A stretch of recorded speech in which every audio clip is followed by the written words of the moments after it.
Ben, merci beaucoup pour cette invitation en visio, malheureusement, et ça permet quand même de faire des partages d'expériences. Et donc là, on m'a demandé de vous parler des hémorragies digestives.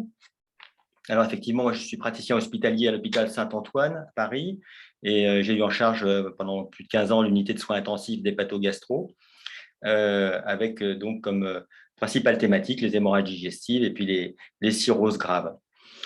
Alors, l'hémorragie digestive, donc, ça se répartit en fait en deux grandes familles, les hémorragies digestives hautes, qui sont les plus fréquentes, et les hémorragies digestives basses, qui vont représenter à peu près 20% seulement de toutes les hémorragies digestives.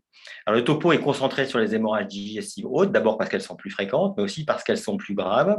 Et puis, l'idée, c'est peut-être d'acquérir quelques réflexes, parce que l'expérience montre que au début, quand on n'est pas aguerri, l'hémorragie, ça peut faire assez peur, et on a besoin d'avoir des réflexes pour ne pas louper des choses essentielles à la prise en charge du malade. Alors, l'hémorragie haute se définit en fait par le site de la lésion hémorragique. Et donc, par définition, quand on voit le malade initialement, on ne sait pas d'où ça saigne. Et donc, par abus de langage, souvent on dit c'est une hémorragie digestive haute devant un méléna, mais en fait, le méléna ne présume pas de l'origine du saignement. Donc, il va falloir avoir fait un diagnostic précis pour pouvoir finalement dire c'était une hémorragie haute ou c'était une hémorragie basse. Alors, en fait, on devrait plutôt adapter la sémantique et dire si c'était une hémorragie extériorisée par en haut ou par en bas, et puis après faire la démarche diagnostique. Enfin, c'est comme ça, il faut dire hémorragie haute si c'est en amont, si la lésion siège en amont de l'angle duodéno-jéjunal, et hémorragie basse si c'est en aval. Alors, dans ces hémorragies digestives hautes, il y a deux grandes familles, là encore. Les hémorragies qui sont liées à l'hypertension portale, donc la complication hémodynamique, on va dire, de la cirrhose, avec les varices œsophagiennes qui représentent la plus grande majorité de ces hémorragies liées à l'hypertension portale. La deuxième cause, c'est tout ce qui est lié à l'acide, les ulcères peptiques, gastro-duodénaux, essentiellement. Alors, quand on regarde un peu l'épidémiologie des hémorragies digestives, je montre souvent cette diapositive un petit peu ancienne, mais qui montre la distribution des hémorragies digestives au fil du temps. Et on va se concentrer simplement sur les colonnes noires et blanches. En fait, ici, on a réparti les âges des patients admis pour une hémorragie digestive. En noir, c'est une cohorte un peu ancienne des années 85, et on voit que le pic de prévalence de l'hémorragie digestive se situe vers 60 ans environ. Et si on regarde les colonnes blanches, eh bien, c'est la prévalence au cours des années 2000, donc 20 ans plus tard, et on observe 20 ans plus tard des colonnes blanches pour des âges de 80 ans, 90 ans. Et donc, ça montre que finalement, cette tendance-là, naturellement, s'est accentuée, et ça suggère que les patients sont plus âgés. On s'occupe de patients plus âgés avec plus de comorbidités, et donc finalement un pronostic qui pourrait être plus grave. Alors, dans cette même étude, les auteurs ont essayé de regarder un petit peu les caractéristiques des patients, et on s'aperçoit qu'effectivement, donc les patients dans la cohorte 2000 sont plus âgés, ils ont plus de comorbidités, prennent plus souvent des médicaments, mais la mortalité ici, finalement, c'est quand même amélioré. On a encore 10%, presque enfin 9% de décès pour les hémorragies digestives hautes dans les années 2000, et dans les années 2020, les dernières données suggèrent que c'est à peu près pareil, c'est autour de 8-9%. Donc le pronostic s'est amélioré, mais les patients sont plus comorbides, plus âgés, prennent plus de médicaments. Et vous voyez que en termes de thérapeutique, eh bien, on a moins recours à la transfusion, on a plus souvent une endoscopie précoce, et on a moins recours à la chirurgie. Donc, ça montre bien qu'on s'est amélioré en dépit des patients qui ont changé et qui sont plus graves. Alors, c'est une autre manière d'illustrer ça. Et là, les auteurs ont voulu regarder le poids des comorbidités dans le pronostic des hémorragies ulcéreuses. Et on voit, par exemple, ici que les patients qui sont porteurs d'un cancer vont avoir un risque relatif de 6 en termes de mortalité. Et en fait, on peut pondérer chaque comorbidité pour, au final, voir que si on a un patient qui a une maladie du foie, une insuffisance rénale et un cancer, il va avoir un pronostic naturellement très mauvais. Et c'est ces malades-là qui vont nous préoccuper essentiellement. Alors, les comorbidités, c'est très important. Et donc, le nombre de comorbidités, ici, dans ce travail, les auteurs ont regardé le nombre de comorbidités chez un même patient et l'impact sur le pronostic. On voit très bien que lorsque on a finalement zéro comorbidité, on a un pronostic qui va être très bon, alors que quand on cumule plus de 3 comorbidités, eh bien on va atteindre des taux de décès de l'ordre de 73%. Donc, les patients sont plus graves, plus âgés, prennent plus de médicaments et continuent finalement d'avoir un pronostic pour les plus graves péjoratif avec des décès de l'ordre de 10%. Alors, dans l'hémorragie digestive, on essaie de calculer des scores. Il y a beaucoup de scores qui ont été proposés à l'admission pour essayer de stratifier les patients, de les aiguiller de manière plus optimale. Mais finalement, il y a peu de scores qui sont en vrai utilisés. Il y a le score de Blatchford, Glasgow-Blatchford, qui est utilisé parce qu'il est relativement simple et ça permet dans les études de comparer les malades, savoir si les critères d'inclusion sont respectés dans les études et sont comparables. Alors, ce score, il tient compte de l'urée à l'admission, de l'hémoglobine, de paramètres hémodynamiques simples avec le pouls et la tension, et puis la présentation de l'hémorragie et les comorbidités. Et chaque donc, valeur est pondérée, et ainsi, on va pouvoir essayer de stratifier les patients. Alors, quand on regarde ici le résultat de cette étude qui a stratifié les patients en fonction du score de Blatchford, en abscisse, vous avez le score de Blatchford qui augmente pour aller jusqu'à 19, ça va de 0 à 19. Et ici, en vert, c'est l'absence d'intervention endoscopique, l'absence donc de traitement endoscopique. Et en gris, c'est le recours à un traitement endoscopique. Alors, on voit par exemple que les patients qui ont un score de Glasgow, enfin de Blatchford, pardon, c'est plus simple parce que Glasgow, c'est confondant pour vous. Donc, le Blatchford, on va dire, un score de Blatchford à 0, eh bien, aucun des patients n'aura, au cours de l'endoscopie, un traitement endoscopique. À l'inverse, quand vous dépassez 12, eh bien, la majorité des patients vont avoir un traitement endoscopique. Et à peu près à 6, vous voyez que 50% des patients vont bénéficier d'un traitement endoscopique. Donc finalement, ça nous dit qu'en fonction du score de Blatchford, plus il est élevé, plus on va avoir recours à l'endoscopie, et donc plus cette endoscopie est utile pour le patient. Mais en fait, vous voyez qu'entre 2, 3, 4 et 5, finalement, il y a quand même des patients qui ont des scores faibles, mais avec un recours à l'endothérapie, on dit. Et donc, qu'est-ce qu'on en fait? Donc, finalement, dans la pratique, pour des patients un petit peu graves, finalement, faut-il ne pas faire l'endoscopie? La réponse est sûrement non. Il faut probablement faire cette endoscopie. Alors, le score de Blatchford, il est surtout utile finalement pour les patients qui ont un score à 0. Parce que ces patients qui ont un score à 0, eh bien, aucun n'aura de traitement endoscopique. Alors, pour avoir un score à 0, il faut finalement un malade qui a une urée normale, qui a une hémoglobine normale, qui a finalement une pression systolique quasiment normale. Vous voyez, absence de tachycardie et puis finalement, pas de méléna. Donc finalement, ces malades-là, ce n'est pas tellement des malades de réanimation et c'est plus des patients qui sont pris en charge par les pompiers ou dans les services d'urgence. Et puis finalement, il y a une suspicion d'hémorragie digestive. On utilise le score de Blatchford. S'il est à 0, ben on peut dire l'endoscopie n'est pas requise. Donc finalement, pour nous en réanimation, on va plutôt avoir des malades qui ont d'emblée pratiquement un score à 7 et donc il va falloir les préparer pour l'endoscopie, c'est une évidence. Alors, l'endoscopie, oui, mais quand? Alors là, c'est un débat qui anime beaucoup les gastro-entérologues parce que ça voudrait dire s'il faut la faire tout de suite et à tout le monde, eh ben, ça veut dire qu'il faut se lever la nuit, il faut se lever le week-end, c'est compliqué, ça embête tout le monde. Donc finalement, qu'est-ce qu'on sait sur l'intérêt d'une endoscopie précoce? On sait depuis assez longtemps, et c'était assez intuitif, que si on fait l'endoscopie très tôt après l'admission du malade, eh bien, en fait, on l'a fait dans de mauvaises conditions et le pronostic est moins bon. Et là, dans cette étude-là que j'ai sélectionnée, on voit qu'on a toujours cette courbe en U qui montre que le pronostic du patient est le meilleur lorsqu'on fait l'endoscopie entre la 10e et la 20e heure. Ici, par exemple. Là, les patients ont été stratifiés en fonction de leur gravité. Mais si on l'a fait trop précocement, eh bien, en fait, le pronostic est moins bon. Si on l'a fait trop tardivement, il est moins bon. Et probablement, il y a une fenêtre entre 10 et 20 heures.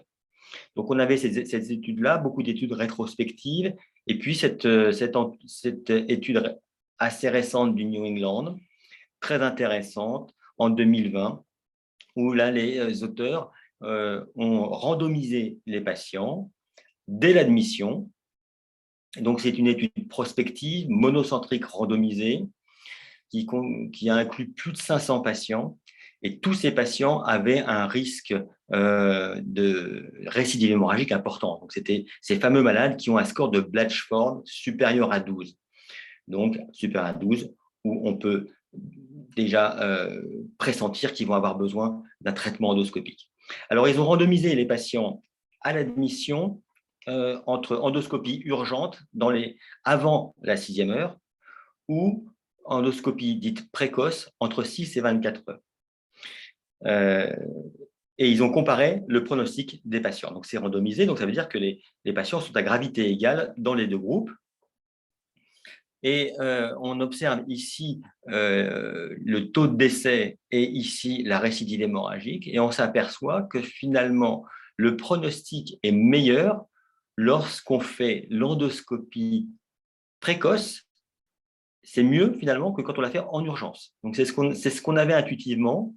En tout cas, ce n'est pas moins bien parce que la différence n'est pas atteint juste la significativité, mais ça montre bien que finalement, quand on fait l'endoscopie entre la 6e et la 24e heure, eh bien finalement, on a une tendance à un meilleur pronostic par rapport à l'endoscopie faite tout de suite en urgence.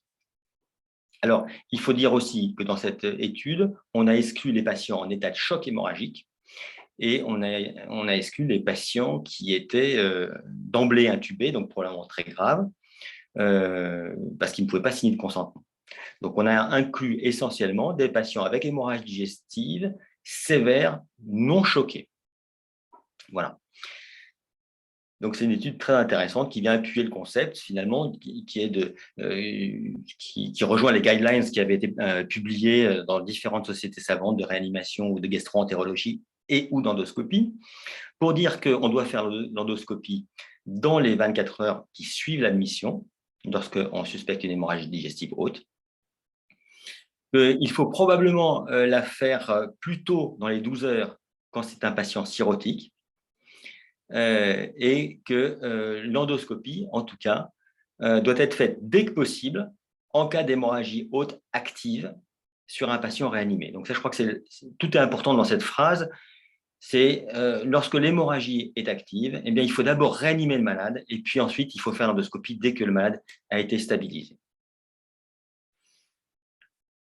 Alors, comment faire l'endoscopie tout de suite et la nuit et le week-end? Alors, ça dépend de votre organisation. Il y a des réanimations, il y a des centres avec endoscopie sur place, mais sur Paris, par exemple, il y a une garde d'endoscopie mobile où on dispose d'un endoscope, d'un moniteur, d'une source d'électricité. Et puis, les centres nous appellent, on part en taxi et ça permet d'aller se déplacer avec du matériel portable sur le site de la réanimation. C'est alors sur l'Île-de-France, cette garde, en fait, il existe deux gardes. Il y a la garde basée à Saint-Antoine qui concerne les départements 75, 93, 94. Et puis sur le 92, c'est la garde de Beaujon. Donc, et puis il y a également la Pitié-Salpêtrière qui a une unité de soins intensifs hépato avec un endoscopiste sur place. Et à Mont-d'Or, c'est le week-end où ils sont équipés et en semaine, c'est la garde de Saint-Antoine qui se déplace. Donc normalement, l'ARS avait défini que chaque département devait avoir une garde d'endoscopie qui se déplace. Et donc sur l'Île-de-France, vous voyez que ce n'est pas tout à fait respecté puisque Saint-Antoine couvre 3 départements. Alors, ça fonctionne à partir de 18h30 et le week-end. Et donc, il y a un numéro de téléphone. Vous appelez le standard de Saint-Antoine pour ceux qui sont sur Paris. Vous appelez le standard de Saint-Antoine. Le standard vous met en relation avec l'endoscopiste de garde et qui va se déplacer sur un centre de la PHP pour faire votre endoscopie. Alors, le patient, comment on doit le préparer pour l'endoscopie? Faut-il l'intuber? Oui, certainement, si le patient a des troubles de conscience. Il n'y a pas d'étude prospective qui a montré que l'intubation était mieux que l'absence d'intubation. Par contre, les études rétrospectives montrent que finalement, c'est mieux pour le malade. L'endoscopie est jugée comme moins pénible, on s'en doute. Mieux pour l'endoscopiste parce qu'il peut plus facilement, disons, prendre son temps, laver l'estomac, accéder à la lésion, faire un traitement dans de bonnes conditions. Mais en termes de pronostic pour le malade, le bénéfice en termes de traitement et de diminution de la récidive hémorragique et de mortalité n'est pas démontré clairement. Donc, nous, dans notre pratique, les patients avec hémorragie digestive haute sont tous intubés pour l'endoscopie. À part l'intubation, il y a aussi préparer l'estomac, améliorer la vidange gastrique et il est maintenant admis et démontré que l'utilisation de l'érythromycine intraveineuse, 250 mg en 30 minutes, donc c'est intraveineux lent, c'est supérieur à la sonde nasogastrique ou à l'absence de traitement pour améliorer la vidange gastrique. Et donc, on ne met plus de sonde gastrique à visée de lavage euh, pour préparer le patient à l'endoscopie. Donc, ça va être érythromycine avant l'endoscopie. Donc, en pratique, on se cale avec le réanimateur, on prévient de notre arrivée. Et il y a 30 minutes de perfusion, 30 minutes de délai d'action. Donc, 1 heure après, on fait l'endoscopie. C'est à peu près le timing idéal. Alors, quelle stratégie transfusionnelle dans le champ de l'hémorragie digestive? Là aussi, on vivait avec l'idée qu'il ne fallait pas trop transfuser les malades, mais ça reposait sur assez peu d'études sur des patients, des études cliniques, il y avait des études de laboratoire. Depuis 2013, on a cette belle étude du New England qui a testé 2 stratégies de transfusion pour ces patients avec hémorragie digestive haute. Une stratégie de transfusion dite restrictive, où la transfusion était déclenchée à partir de 7 grammes d'hémoglobine avec un objectif entre 7 et 9. Et puis, il y avait le deuxième groupe, était une stratégie libérale, où on transfusait à partir de 9 grammes avec un objectif qui était plutôt de maintenir entre 9 et 11 grammes le patient. Donc, les patients étaient randomisés à l'admission, ils étaient stratifiés sur la présence ou non d'une cirrhose. Et le résultat était assez clair pour montrer de manière significative que la stratégie de transfusion restrictive était meilleure par rapport à la stratégie libérale.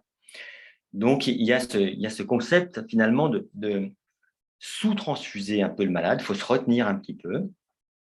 Alors, quand on regarde les sous-groupes de patients de cette étude, on s'aperçoit que les résultats sont surtout tirés par le groupe des patients cirrhotiques Scorded Child A et B. C'est surtout ces patients-là ici qui bénéficient de cette stratégie restrictive. Et on savait effectivement que lorsque un patient cirrhotique saigne, si on le transfuse d'une quantité égale à la spoliation sanguine, eh bien, il existe un rebond d'hypertension portale et ça favorise la récidive hémorragique. Donc là, c'est montré chez les patients, mais c'était vrai dans tous les groupes, tous les sous-groupes. Donc, on retient finalement que le patient est transfusé à la phase initiale à partir de 7 grammes, essentiellement s'il y a une hypertension portale.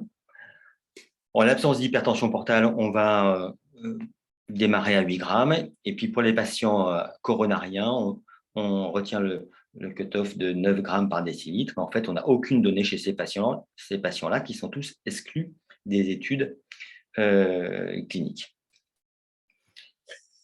Alors, quelques spécificités à retenir pour la prise en charge des hémorragies digestives liées à l'hypertension portale. Je vais vous donner quelque chose à ne pas louper.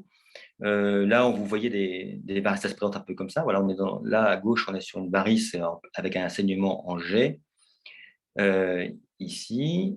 Et puis, là, c'est un saignement en nappe. Les cordons variqueux, c'est ce qui est un peu bleuté ici, ça saigne en nappe. Alors, pour les cirrhoses, les hémorragies par rupture de varices œsophagiennes, je ne reviens pas sur ce concept de sous-remplissage et de transfusion plutôt restrictive, on vient d'en parler. Il ne faut pas louper ce que les hépatologues appellent les drogues vasoactives, c'est-à-dire la somatostatine ou son dérivé synthétique, la sandostatine. Et l'autre molécule que vous pouvez aussi perfuser, c'est la terlipressine. Ces drogues-là, ce sont les drogues vasoactives de l'hépatologue. Ça va avoir une action spécifique sur la pression portale et sur le contrôle de l'hémorragie. Il faut démarrer ces drogues le plus tôt possible. Il ne faut pas louper l'antibiothérapie. Je sais que c'est choquant parfois pour des réanimateurs de dire on va prescrire des antibiotiques prophylactiques à des patients chez qui on n'a rien documenté. Pour autant, on sait que l'hémorragie digestive chez cirrhotique, c'est une situation à risque d'infection. Si le patient n'était pas infecté, il va s'infecter. Il faut être convaincu de ce concept-là.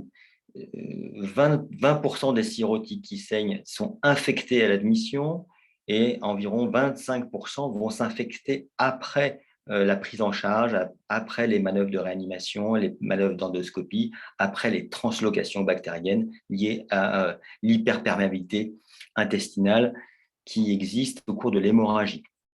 Et donc, on prescrit une antibiothérapie, ça peut être de l'augmentin, ça peut être des quinolones, ça peut être des C3G, pour les patients cirrhotiques qui saignent d'hypertension portale.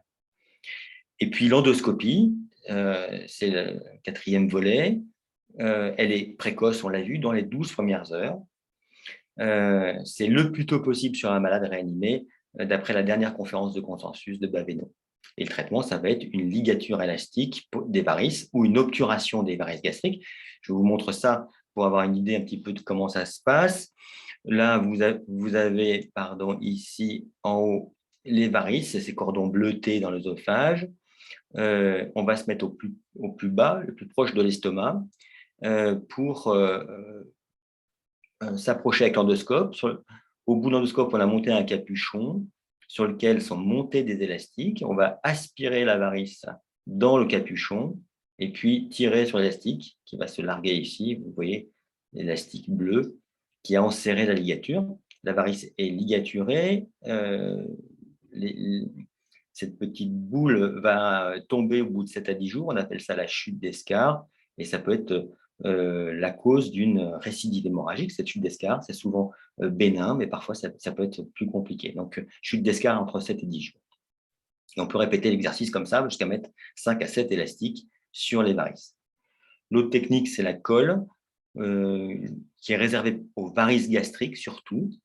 Les varices gastriques, c'est ces gros cordons là ici dans l'estomac. Et on va piquer cette fois-ci directement dans la varice et injecter une colle qui va polymériser, qui va obturer le vaisseau et faire l'hémostase. Alors, quand on fait tout bien, ce qu'on a dit, le trépied des drogues vasoactives, antibioprophylaxie, traitement endoscopique, on va avoir un succès de la procédure dans 90%, ce qui veut dire en miroir qu'on va échouer dans 10%. Et en particulier, on va échouer chez les patients les plus graves, avec la cirrhose la plus grave, c'est-à-dire un score de Child-Pugh-C, avec éventuellement un carcinome hépatocellulaire, et ou s'il y a un saignement actif à l'endoscopie. De sorte que c'est ces patients-là chez qui on voudrait avoir une stratégie plus efficace de contrôle de l'hémorragie. Alors, qu'est-ce qu'on peut faire d'autre chez ces patients? C'est mettre en place un TIPS. Le TIPS, c'est l'anastomose portocave par voie endovasculaire qu'on a représenté ici. Le radiologue, par un abord jugulaire et puis veine cave inférieure, veine hépatique, il va pousser son cathéter jusque dans la veine porte et réaliser ici une reperméabilisation, on va dire, entre le système cave et le système porte, et il largue une prothèse sur ce chenal, le TIPS, de sorte que la pression formidable qui était dans la veine porte, cette pression va s'affaisser, parce que tout le sang va passer dans la prothèse et rejoindre le cœur. Alors, c'est une technique qui peut s'appliquer dans le champ de l'hémorragie, en fait, dans 2 situations, soit en sauvetage, quand l'endoscopie échoue d'emblée, où la récidive est immédiate quasiment, et puis en prévention précoce de la récidive hémorragique. Je vais revenir sur ce concept. Alors, en sauvetage, le type de sauvetage, c'est très efficace sur le contrôle de l'hémorragie. Il y a beaucoup d'études observationnelles qui montrent que ça contrôle l'hémorragie dans presque 100% des cas. Mais la mortalité reste importante pour ces patients en situation de sauvetage, j'entends, hein, donc de l'ordre de 20 à 30% de décès chez ces patients. Alors, la Pitié a publié son expérience avec une série de types de sauvetage. Ils ont retrouvé à peu près les mêmes résultats que ce qui était publié. 100% de faisabilité, le contrôle de l'hémorragie le plus souvent, et puis finalement une survie relativement bonne, mais dépendante finalement du child. Et puis ils ont montré que quand le child était supérieur à 14, ils avaient 100% de décès, ce qui pose la question de la futilité des soins si vous avez une hémorragie digestive réfractaire que vous ne contrôlez pas avec votre traitement médical chez un patient qui a un score de Child 14 ou 15. Alors, ils ont poussé un petit peu le concept après ces résultats en disant que oui, mais ces patients très graves, 14 ou 15, si on pouvait les transplanter, des tout petits groupes, hein, c'est une preuve de concept, si on faisait TIPS et transplantation de sauvetage, il y en avait à 1 an 100% de survie versus 0% de survie dans le groupe non transplanté.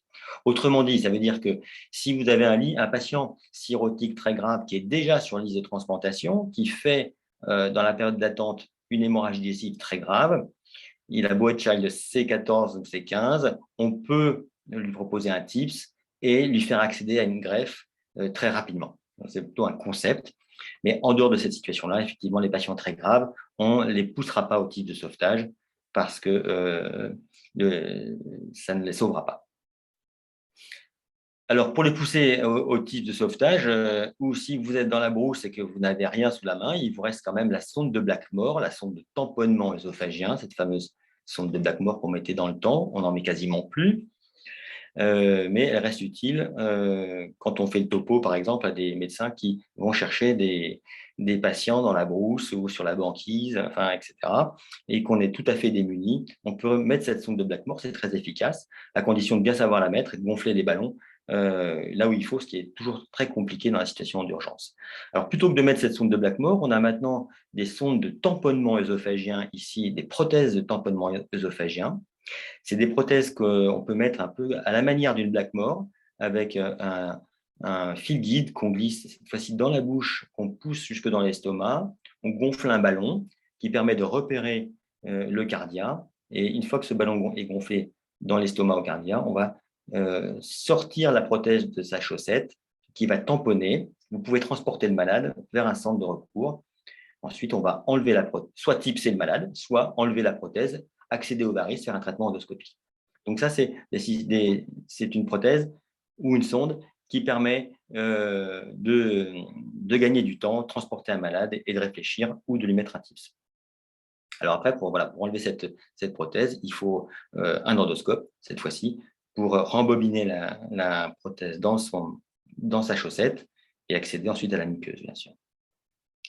Alors, la deuxième situation où on va mettre des tips, donc là, il y a la situation du sauvetage, je viens d'en parler. Là, c'est la situation le concept, c'est de prévenir la récidive précoce. En fait, comme on l'a dit, les patients qui ressaignent, c'est les patients Child C ou les patients qui ont une hémorragie digestive active à l'endoscopie. Donc, dans cette étude du New England, les auteurs ont randomisé les malades. C'est des malades qui ont tous ces critères-là, Child B hémorragique active ou Child C. Ils sont tous contrôlés par le traitement et traitement endoscopique. Ils ont eu donc le traitement de référence. Et ils ont beau être contrôlés, on les randomise en TIPS ou pas TIPS. avec l'idée donc de prévenir la récidive hémorragique précoce. Et on s'aperçoit que quand on fait ça, quand on TIPS les malades, même s'ils étaient contrôlés, eh bien, ils ont un bien meilleur pronostic en groupe TIPS versus poursuite du traitement médical. Il n'y a pas photo. Donc, ce TIPS est très efficace pour contrôler la récidive hémorragique, pour améliorer la survie. Et ce n'est pas au prix de plus d'encéphalopathie hépatique. Même, vous voyez, dans cette étude du New England, il y avait moins d'encéphalopathie dans le groupe TIPS versus, parce que là, c'était la probabilité d'être indemne d'une encéphalopathie, donc moins d'encéphalopathie dans le groupe TIPS que dans le groupe ligature, avec un recul de 2 ans. Donc, il faudrait tipser les malades de manière précoce quand ils ont ces critères de sévérité, même s'ils sont contrôlés. On avait mené une étude française, une espèce d'observatoire français sur 1 an pour questionner les centres et leur demander voir ce qu'ils faisaient.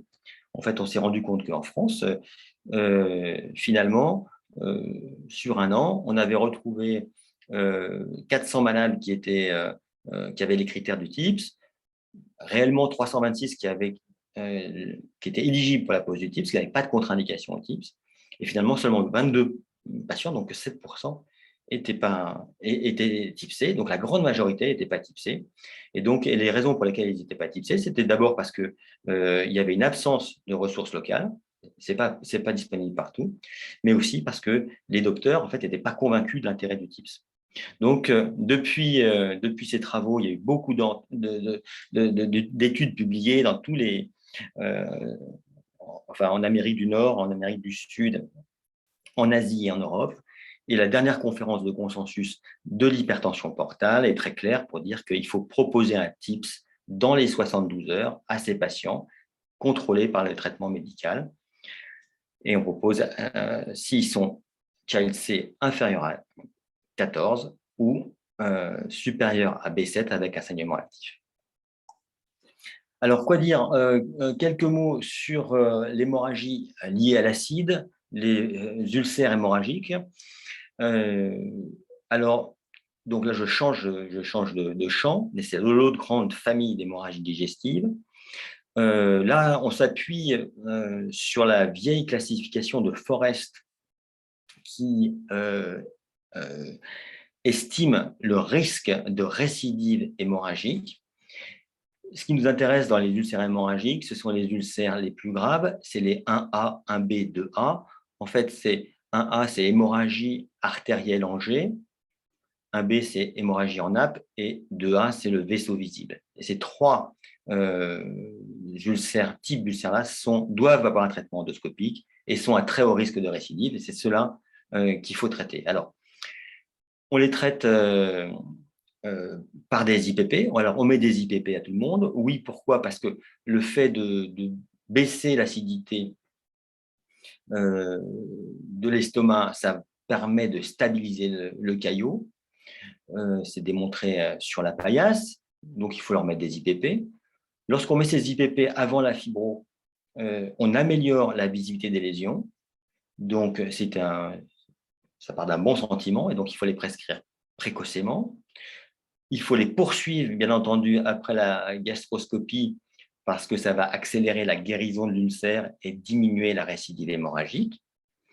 Et faut-il les mettre à forte dose? La réponse est oui. Dans les conférences de consensus, on les met à forte dose lorsqu'on a fait un traitement endoscopique, c'est-à-dire pour ces ulcères Forrest 1A, 1B et 2A. Donc à ce moment-là, le bolus, il a été fait dans le camion du SAMU, il a été fait par les réanimateurs à la mission. La forte dose a été mise en route. L'endoscopiste vous met dans son compte-rendu que c'est un Forrest 1A et ça vous indique que vous devez poursuivre la forte dose 72 heures et le relais par la double dose 48. Alors, le traitement endoscopique associé aux IPP, ce devrait être une bithérapie endoscopique, c'est-à-dire qu'on va faire une sclérose avec du sérum adrénaliné. On va injecter le sérum adrénaliné dilué dans les berges de l'ulcère pour obtenir une vasoconstriction et une compression en fait, du vaisseau. Et on va compléter avec une deuxième technique qui va être soit la pose de clip ici les clips qu'on va déposer sur le vaisseau, ou alors de la thermocoagulation. On va brûler le cratère pour faire l'hémostase. Alors, quand on fait bien tout ça, on a là encore un risque de récidive hémorragique de l'ordre de 10%. Cette récidive hémorragique, elle est concentrée dans les 3 premiers jours, d'où probablement l'intérêt de garder ces patients avec des forests élevés qui ont eu un traitement endoscopique, les garder sous surveillance rapprochée au moins 48 heures. Et il faut pondérer ça avec tous les critères pronostiques. Donc, à chaque patient, mes collègues réanimateurs vont me demander, est-ce que tu penses qu'il est raisonnable de le faire sortir de la salle de réveil ou de la réanimation? Et on va reprendre en fait les critères endoscopiques prédictifs de récidive hémorragique. Donc, le FOREST, est-ce que le traitement endoscopique a été bien conduit? Quelle est la taille de l'ulcère? Et puis, on va prendre des critères hémodynamiques et de comorbidité qui, comme on le dit, pèsent très fort sur le pronostic du malade. Alors, en cas de récidive hémorragique, qu'est-ce qu'il faut faire? Il faut faire un retraitement endoscopique et il faut avoir en tête, et en tout cas, ça c'est le rôle du gastro-entérologue, que les ulcères de grande taille et s'il y a eu un état de choc à l'admission, ces 2 critères-là prédisent l'échec du retraitement. Et donc, le gastro doit prévenir le réanimateur pour dire oui, écoutez, je vais refaire un traitement endoscopique, mais il y a les critères prédictifs d'échec et il faut prévenir le chirurgien ou le radiologue que ce patient potentiellement va re-saigner. Alors, le traitement définitif, c'est le traitement chirurgical ou l'embolisation artérielle. Alors, la tendance très nettement actuelle va vers l'embolisation. Voilà ici un exemple d'image d'artériographie. Donc là, on voit un flush sur le fond de l'ulcère, alors que le radiologue a cathétérisé la gastro-duodénale. Et puis, une fois qu'il a largué ses coils ici, il y a une absence de flaque. Donc, ça montre l'efficacité du geste. Alors, lorsqu'on compare la chirurgie versus l'embolisation, on n'a pas d'études randomisées encore bien faites, mais on a beaucoup d'études rétrospectives. Toutes disent à peu près la même chose. Il y a moins de récidives hémorragiques avec la chirurgie, ce qu'on peut comprendre, puisque la chirurgie va réséquer l'ulcère ou fermer l'ulcère, mais c'est au prix de plus de mortalité et plus de morbidité. Donc, aujourd'hui, on considère que c'est la radioembolisation qui doit être le geste, s'il est disponible dans votre centre, qui doit être le geste à faire en cas de récidive hémorragique. Parce que quand bien même on échoue d'une première embolisation, on peut renvoyer le patient pour un complément d'embolisation parce que le radiologue va faire une embolisation finalement assez sélective. Il veut toujours être très sélectif, mais si on est trop sélectif sur un ulcère, eh bien, en fait, il y a un lacis veineux et capillaire, on va dire, au fond de l'ulcère, qui fait que il va y avoir des reperméabilisations qui favorisent la récidive hémorragique. Donc, le prix d'une embolisation trop sélective, ça coûte une récidive. Et si on fait une embolisation trop proximale, on a un risque d'ischémie. Donc, les radiologues disent on va être sélectif, et puis s'il ressaigne, on fera un complément d'embolisation. Je pense que c'est une stratégie qui est payante. Alors, il y a un débat autour des faut-il faire un peu comme on ferait avec le TIPS précoce dans l'hypertension portale. On veut prévenir la récidive hémorragique. Est-ce qu'on peut, chez des patients qui sont à fort risque de récidive hémorragique, est-ce qu'on ne pourrait pas leur proposer une embolisation prophylactique? Eh bien, en fait, on a des données qui sont assez contradictoires et puis on a une étude qui est bien menée, randomisée, qui montre l'échec de cette stratégie d'embolisation prophylactique des ulcères à haut risque de récidive. Donc, pour l'instant, il n'y a pas de recommandation pour dire on ne sait pas vraiment sélectionner les malades qui pourraient bénéficier d'une récidive, d'une embolisation pour prévenir la récidive hémorragique. Voilà, alors juste deux mots sur quelques nouveautés. Vous entendrez peut-être parler des clips Ovesco, qui sont ces espèces de pièges à loup qu'on peut maintenant poser sur des ulcères de grande taille. Donc, c'est assez impressionnant. Ça vient enserrer tout l'ulcère. Les études récentes montrent que ces pièges à loup en situation de récidive hémorragique, qui peuvent avoir un bénéfice thérapeutique net. Vous voyez ici, après Ovesco, ce fameux nouveau clip, on a plus que 15% de récidive hémorragique après une récidive. Donc, on a sélectionné des malades à très haut risque. Donc, 15% de récidive versus 60% dans le groupe clip standard. L'autre possibilité, c'est l'hémospray. C'est une poudre qu'on va pouvoir pulvériser ici sur l'ulcère. Et cette poudre va tapisser l'ulcère, va permettre l'hémostase un temps. Elle va, au bout de quelques heures, se dissoudre et vous allez à nouveau exposer le malade à une récidive hémorragique. Néanmoins, cette poudre permet une hémostase temporaire et parfois, c'est utile soit pour prendre une décision, soit simplement pour que l'hémostase naturelle se fasse. Et on a des études qui sortent dernièrement pour montrer que finalement, la poudre, ça serait aussi efficace que les clips. Donc, c'est peut-être l'avenir. Voilà, donc je vais m'arrêter là pour finalement conclure, pour vous dire que finalement, à peu près 10% des hémorragies digestives hautes sont réfractaires à un traitement de première intention. Donc, ça reste une préoccupation importante, surtout dans les centres tertiaires, mais c'est 10% des patients qui vont avoir une hémorragie réfractaire. Que les malades dont on s'occupe maintenant, c'est des malades qui sont plus comorbides. Et donc, il va falloir gérer un petit peu tout le patient dans son ensemble et que finalement, peu vont être ceux qui meurent d'hémorragie, mais on meurt encore de finalement décompensation des autres comorbidités. La gastroscopie, c'est l'élément clé de la prise en charge des patients, mais la gastroscopie ne se conçoit pas si le patient n'a pas été stabilisé, réanimé, et on ne fait pas une bonne endoscopie sur un coin de table. Donc, il faut préparer le malade à l'endoscopie, et ça, c'est vraiment le rôle des réanimateurs et des anesthésistes. Il faut optimiser toujours le traitement médical. Est-ce qu'on a bien fait le remplissage? Est-ce qu'on n'a pas trop transfusé? Est-ce qu'on a bien pensé au traitement vasoactif, antibiotique, etc. Dans le champ de l'hypertension portale, il ne faut pas oublier le TIPS. Même si le malade est contrôlé, s'il a les critères du TIPS, child de C inférieur à 14, child de B avec hémorragie active, on doit discuter du TIPS avec les pathologues.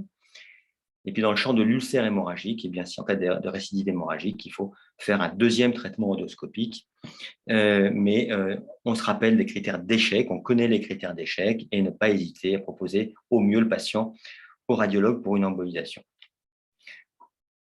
Voilà, donc je m'arrête là et je peux répondre à vos questions s'il y en a et s'il faut clarifier quelques points. Merci beaucoup pour la qualité de votre topo. Je vois qu'il y a deux questions qui ont été posées. Donc, la première, en cas de contre-indication à l'érythromycine, type allongement du QT, la SNG garde-t-elle une place? Alors, probablement, effectivement, quand on regarde toutes les études, les 5 études randomisées qui ont été publiées dans ce champ-là avec de l'érythromycine, il n'y a aucun effet indésirable qui a été observé du type trouble du rythme cardiaque. C'était à dose entre 125 et 250 mg, donc c'était des toutes petites doses. Et les patients n'étaient pas exclus s'ils avaient des cardiopathies. Néanmoins, je crois qu'effectivement, c'est quand même du bon sens. Si le QT est d'emblée allongé dès l'admission, même si ça n'a pas été, s'il n'y en a pas observé à ces petites doses-là en intraveinelant des troubles du rythme, je pense qu'il faut ne pas le faire, effectivement. Alors, à ce moment-là, on peut mettre une sonde nasogastrique, mais très honnêtement, dans ma pratique, la sonde nasogastrique, je n'ai jamais compris comment, dans des trous de 2 mm, on allait soustraire des caillots qui font 3 cm. Donc, vous allez remplir le malade, il va peut-être vomir avec la sonde, et c'est peut-être par ce biais-là que vous allez améliorer la vidange, mais là, c'est quand même un peu tiré par les cheveux. Donc, je crois que moi, j'ai plutôt tendance à dire il vaut mieux ne rien mettre. Et je rappelle simplement que la sonde nasogastrique avec le lavage à l'eau glacée, ça date de l'époque d'avant l'endoscopie, où on prétendait que faire des lavages à l'eau glacée, ça améliorait l'hémostase. Et après, on a démontré que ça servait à rien. Donc, finalement, ça repose sur une idée ancienne d'avant l'endoscopie, sur des concepts faux. Donc, je suis très contre la sonde nasogastrique. Alors, si le malade vomit de manière incessante, et on est au chapitre vraiment plutôt presque de l'occlusion, même si ce n'en est pas une, mais parfois les caillots, ils obstruent un peu le pylore, le malade est très inconfortable et il vomit beaucoup. À ce moment-là, on met une sonde à viser, je soustrais le liquide pour améliorer le confort du patient, c'est une autre indication. Mais dans le champ de l'hémorragie, je crois que si on ne peut pas… D'ailleurs, c'est ma pratique quand j'arrive et que le réanimateur me dit « j'ai pas eu le temps de faire de l'érythro, est-ce que tu veux qu'on mette une sonde ?» Je dis à tous les coups, je dis non, pas de sonde. Très bien, parfait. En plus, c'est un geste qui est très douloureux, la pose de la sonde. Et puis, comme vous dites, on a quand même un risque de vomissement, d'inhalation, de dégradation respiratoire. Et puis et après la pose de la sonde, il faudra la retirer au moment de l'endoscopie digestive haute, puisqu'elle va remonter comme une chaussette avec l'endoscope. Donc, plutôt pas, finalement. Absolument. Deuxième question, l'antibioprophylaxie de l'hémorragie du cirrhotique. Quelle durée d'antibio? Est-ce que c'est la même selon la molécule, finalement, quinolone et C3G? Alors le protocole, c'est 5 à 7 jours d'antibiotiques, quelle que soit la molécule. J'insiste pour dire qu'on ne prévient pas l'infection du liquide d'acide, on prévient l'infection chez le cirrhotique. C'est des bactériémies, c'est des infections urinaires, c'est des infections ORL et c'est aussi de l'infection du liquide d'acide. Donc, en fait, si c'est de l'augmentin ou une C3G, en général, on fait 5 jours d'antibiotiques. Après, si le patient a une acide persistante qui est pauvre en protides, se pose la question de l'antibioprophylaxie, de l'infection du liquide d'acide, mais c'est une autre question. Donc, pour répondre à la question, on fait 5 à 7 jours et de l'antibiotique qu'on veut dans ce que j'ai proposé. Très bien. Il y a une troisième question, je ne sais pas si vous la voyez apparaître. Alors, je n'ai pas essayé. Je vous la lis. Merci pour votre présentation. 2 questions. Comment explique-t-on que la stratégie restrictive fasse mieux que libérale? Et la deuxième, est-ce qu'il y a une place pour l'hexacil chez le cirrhotique? Alors, la première question, la stratégie restrictive fait mieux. Pour ce qui est de l'hypertension portale, on a des données au laboratoire et on a des données chez le rat cirrhotique.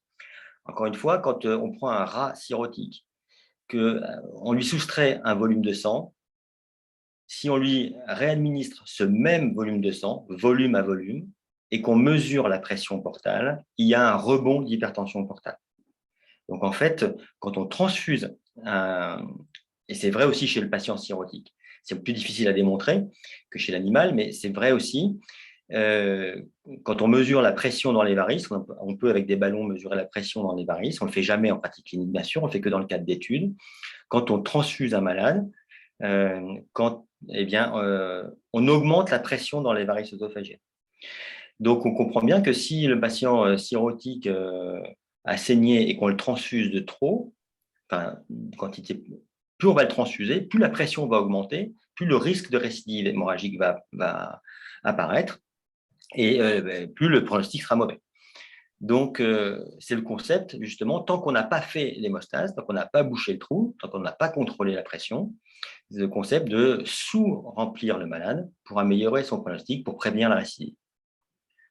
Donc ça, alors après, comment ça marche dans le champ de l'ulcère hémorragique? Alors là, c'est des hypothèses parce qu'on ne sait pas, mais en fait, on pense que si on transfuse un malade qui saigne d'un ulcère, on va aussi nourrir par le biais de la transfusion le site de l'hémorragie, on va nourrir la lésion qui saigne et donc on va favoriser un ressaignement. Mais ça, il faudrait le démontrer. C'est des hypothèses parce que dans l'étude du New England, on montrait aussi que dans le sous-groupe des patients avec ulcère, il y avait un sur risque de récidive hémorragique dans le groupe transfusé de manière libérale. Donc, dans l'ulcère, c'est moins clair. Dans l'hypertension portale, on comprend très bien. Il faut affiner les choses. Mais encore une fois, on parle bien de la phase hémorragique, la phase initiale.